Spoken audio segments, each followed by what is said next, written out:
কি স্ট্যাটাস দিছে হাসান মাহমুদের বিরুদ্ধে। আরে সে তো একজন চোর ছিল, স্ট্যাটাস না, তাকে জুতা ফিটা করার ছোট্ট পাই নাই বিদায় আমরা এখানে কোনো পর্যন্ত আমাদের মন শান্তি হয় না। সেই ওই দেশ থেকে পালিয়ে গেছে, আমরা পালিয়ে গেছে আছে সেটা আমরা জানি না। একদম তৃণমূলের একটা কর্মী থেকে আমাদের বেগম জিয়া পর্যন্ত, দেশনেত্রী বেগম খালেদা জিয়ার মতো একটা গণতন্ত্রের মা যাকে উপাধি দিয়েছে, সে পর্যন্ত তাদের অত্যাচার থেকে রক্ষা পায় নাই। সুতরাং মনে রাখবেন, আমরা সবাই নির্যাতিত, শুধু আমি না, আমরা সবাই নির্যাতিত। আমার ছোট ভাই এখানে একজন আফসার, সে বিদেশ করে ভেটের দায়ে সে এখানে 2 বছর 3 বছর পর এখানে বেড়াইতে এসেছিল। আপনারা দেখেছেন, সেই এক রাতের জন্য ঘুমাইতে পারে, তার বাড়ি তাকে নির্যাতন করেছে মানসিক ভাবে। সে নাকি কোন সময় ফেসবুকে কি স্ট্যাটাস দিছে হাসান মাহমুদের বিরুদ্ধে। আরে সে তো একজন চোর ছিল, স্ট্যাটাস না, তাকে জুতা ফিটা করার ছোট্ট পাই নাই বিদায় আমরা এখানে কোনো পর্যন্ত আমাদের মন শান্তি হয় না। সেই ওই দেশ থেকে পালিয়ে গেছে, আমরা পালিয়ে গেছে আছে সেটা আমরা জানি না। শুধু ফেসবুকে একটা স্ট্যাটাস দেওয়ার কারণে তার থেকে জোরপূর্বক টাকা আদায় করেছে, যে তোকে নয় পুলিশকে ধরিয়ে দেবো, তোর নয় মামলা হয়েছে। কিসের মামলা হয়েছে? তুই ফেসবুকে স্ট্যাটাস দিছ, এটা কোন ধরনের মামলা? আর এটা তো আমার স্বাধীন দেশ। এই দেশ কেন স্বাধীন করেছিল? 1971 সালে। আমি কথা বলার জন্য, আমি আমার মনের ভাব প্রকাশ করার জন্য এই দেশ স্বাধীন করেছিল। আমরা 71 আমাদের জন্ম হয় নাই, আমরা শুনেছি, বইয়ের মধ্যে পড়েছি। কি জন্য স্বাধীন হয়েছে? খাওয়ার জন্য হয় নাই, আমাদের মুখের কথা বলার অধিকারের জন্য এই দেশ স্বাধীন হয়েছে। তাহলে তুমি কে যে একটা ফেসবুকে স্ট্যাটাস দিতে পারবে না? তাহলে তো এখন তোমরা সত্য স্ট্যাটাস আমরা এখানে চোখে দেখতেছি। তাহলে তোমাদেরকে তো সবাইকে ধরে নিয়ে একে তাড়াই দেওয়া দরকার।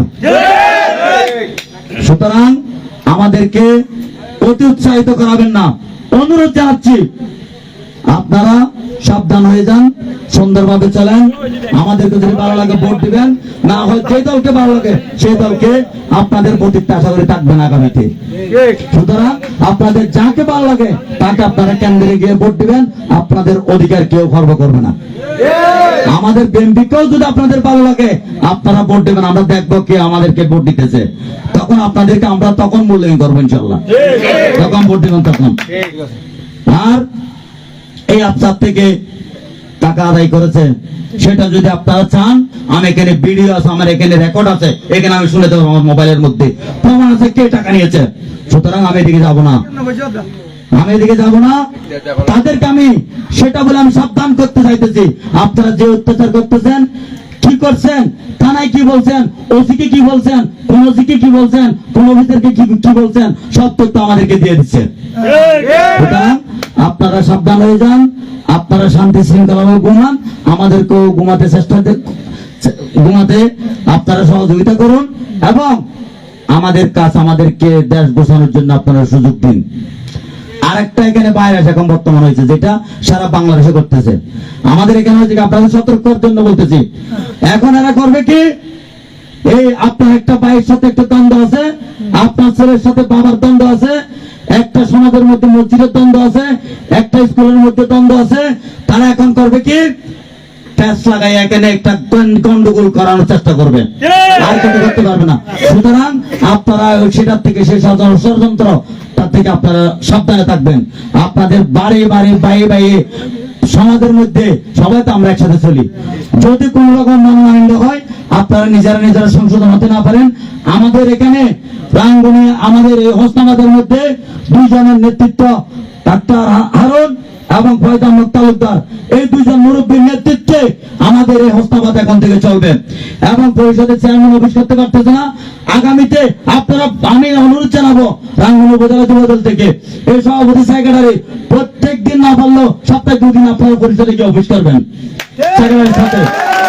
সুতরাং কি করতেছে পরিষদের সেক্রেটারি, আপনারা খবর নিয়ে আপনাদের সাথে পুরো হোসনাবাদ পাশে আছে, ইনশাল্লাহ আমরা আপনাদের সাথে আপনাদের কর্মী হিসাবে কাজ করব। আপনারা সাহস নিয়ে কাজ করেন। পরিষদে কি হইতেছে আপনারা কালকে থেকে আপনারা সেটার খবর নেবেন। পরিষদে কাকে বাধা দিতেছে, কাকে চাউল দিতেছে, কাকে কি দিতেছে, আপনারা সবকিছু খবর রাখবেন। কোন দুর্নীতি হলে আপনারা সাথে সাথে সেটা প্রতিবাদ করবেন। এবং আমাদেরকে অবহিত করবেন, আমরা ইনশাল্লাহ আইনানুগ তাদের বিরুদ্ধে ব্যবস্থা নেব। আমরা কোনো আইন হাতে তুলে নেব না, আমরা কোনো আওয়ামী লীগের গায়ে হাত তুলব না। আমরা সুন্দরভাবে বসবাস করব।